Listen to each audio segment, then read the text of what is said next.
ഇനി നിങ്ങൾ ആരും ആ ചർച്ച കണ്ടിട്ടില്ല എങ്കിൽ ദയവ് ചെയ്ത് എനിക്ക് നിങ്ങളോട് പറയാനുള്ളത് ഒരിക്കലും നിങ്ങൾ ആ ചർച്ച കാണരുത്. എന്താ രാമേന്ദ്ര പ്രശ്നം?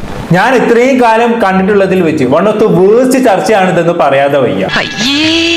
ആലോചിക്കും തോറും നാണിച്ച് തൊലി പൊളിയുന്നു. നിങ്ങളോട് പറയാനാണെങ്കിൽ ഈ ചർച്ച കണ്ടിട്ടുണ്ടല്ലോ എന്റെ തൊലി ഇരിഞ്ഞു പോയി എന്നുള്ളതാണ്. അപ്പൊ ഈ ചർച്ച തുടങ്ങുന്നത് തന്നെ മെൻസ് അസോസിയേഷന്റെ പ്രസിഡന്റ് ആയിട്ടുള്ള അജിത് വട്ടിയൂർക്കാവ് ആനാനെ നോക്കി ഒരു സ്റ്റേറ്റ്മെന്റ് പറഞ്ഞുകൊണ്ടാണ്. എന്തോന്നടാ ഇതൊക്കെ? ഈ കുട്ടിയെ എനിക്ക് ഒരുപാട് ഇഷ്ടമായിരുന്നു. സ്നേഹം ഇപ്പോഴും സ്നേഹത്തിന് കുറവൊന്നുമില്ല. പക്ഷെ എന്നാലും ഒരു ബഹുമാനം എന്ന് പറയുന്ന ഒരു സംഭവം ഉണ്ടായിരുന്നു. നമുക്കൊരു ബഹുമാനവും സ്നേഹവും ഒരു പെണ്ണിനോട് തോന്നണമെങ്കിൽ ആ ഡ്രസ്സിങ്ങിൽ കൂടി ഒന്ന് നമ്മൾ നോക്കും, ഒന്ന് ചിന്തിക്കും. നടന്നു വരുന്നത്, പോകുന്നത്, മറ്റ് വസ്ത്രധാരണം എല്ലാം ചിന്തിച്ചിട്ട് തന്നെയാണ് ഓരോ പുരുഷനും ഒരു സ്ത്രീക്ക് എത്ര ബഹുമാനം കൊടുക്കണം. മനഃപൂർവ്വം പറയണതല്ല, ജന്മനാ വിദ്യയാണേ. ഇവൻ ആളും ഒണ്ണയാണെങ്കിലും തന്തക്ക് പറക്കാത്തവരാ. നിങ്ങൾ സ്ത്രീകളുടെ വസ്ത്രം നോക്കിയിട്ടായിരിക്കും അവൾക്ക് ബഹുമാനം വേണമോ വേണ്ടയോ എന്ന് തീരുമാനിക്കുന്നത്. പക്ഷെ ഞങ്ങൾ ആരും ആ ഗണത്തിൽപ്പെടുത്തണ്ട. ഞങ്ങൾ ആരും ഒരു സ്ത്രീ ഏത് വസ്ത്രം ധരിക്കുന്നു എന്ന് നോക്കിയിട്ടല്ല ഒരു സ്ത്രീയെ ബഹുമാനിക്കണമോ വേണ്ടയോ എന്ന് തീരുമാനിക്കുന്നത്. അല്ലെങ്കിൽ ഇയാൾ പറഞ്ഞു കേട്ടില്ല, ഒരു സ്ത്രീ ഒരു പുരുഷന് മുന്നിൽ വരുമ്പോൾ അവൾ ഏത് വസ്ത്രം ധരിക്കുന്നെന്ന് നോക്കിയിട്ടായിരിക്കും അവളെ ഒരു പുരുഷന് ബഹുമാനിക്കണമോ വേണ്ടയോ എന്ന് തീരുമാനിക്കുന്ന പോലും. അത് പറയാൻ ഇയാളാരാ? ചുമ്മാ അമ്മാവർത്തനം പറഞ്ഞ് എന്തിനാണ് ഏറി കയറാൻ നിൽക്കുന്നത്? ഇവൻ സമനില തെറ്റി ചെയ്യുന്ന ഈ ഇടയായിട്ട് ഇതിന്റെ സ്ഥിരം പരിപാടിയാ.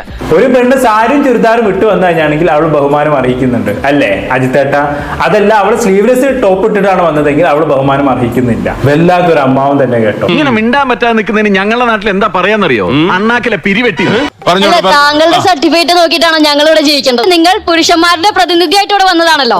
നിങ്ങളുടെ സർട്ടിഫിക്കറ്റ് കിട്ടിയിട്ട് വേണോ ഞങ്ങൾക്ക് ഇവിടെ വസ്ത്രം ധരിച്ച് നടക്കാനായിട്ട്? അവന്റെ അവസാനം കണ്ടിട്ടേ ഞാൻ ഇറങ്ങുന്നത്. എന്താ ഇങ്ങനെ വായും പൊളിച്ച് നിൽക്കണേ? പറ, എന്തെങ്കിലുമൊക്കെ കടിച്ചാ പൊട്ടാത്ത കാര്യങ്ങൾ നിയന്ത്രിച്ചു പറ. ഒരുപാട് സപ്പോർട്ട് ചെയ്ത ആളാണ് ഞാൻ, ഒരുപാട് സപ്പോർട്ട് ചെയ്ത വ്യക്തിയാണ്. ശരി, പണ്ണെങ്ങാണ്ടും ഹനാൻ ഒരുപാട് സപ്പോർട്ട് ചെയ്തു എന്ന് കരുതി നിങ്ങൾ വിചാരിക്കുന്ന പോലെ ഹനാൻ ഡ്രസ് ഇട്ട് നടക്കണോ? അല്ല, അറിയാത്തതുകൊണ്ട് ചോദിക്കാം. എന്റെ സർട്ടിഫിക്കറ്റ് മാത്രമല്ല, ഈ കേരളത്തിലെ വലിയൊരു വിഭാഗം സ്ത്രീകൾ, ഇപ്പോഴത്തെ ജെൻസി പിള്ളേർ ചിലപ്പോ ഇദ്ദേഹത്തിന്റെ കൂടെ നിൽക്കുമായിരിക്കും, പക്ഷേ വലിയൊരു വിഭാഗം സ്ത്രീകൾ ഇനി ഇരിക്കുന്നുണ്ടല്ലോ, ഇവര് പറയും കൃത്യമായിട്ടും ആ കുട്ടി എങ്ങനെയാണ് എന്താണെന്നുള്ളത്. ഓ, പിന്നെ ഇനിയിപ്പോ അവരുടെ സർട്ടിഫിക്കറ്റ് കിട്ടിയിട്ട് വേണം ഹനാൻ ഈ സമൂഹത്തിൽ ഇറങ്ങി നടക്കാൻ.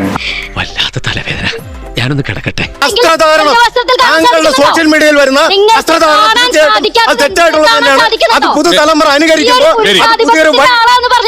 ഇയാളെ വർത്താനായിട്ട് അപ്പുറത്ത് കുട്ടികളൊക്കെ അത് ചിരിച്ചു മാറിയാണ്. എനിക്ക് തോന്നുന്നത് അവിടെ വന്നിരിക്കുന്ന ഓഡിയൻസ് ഒക്കെ ഇതൊരു കോമഡി പ്രോഗ്രാം ആയിട്ടാണ് കാണുന്നത്.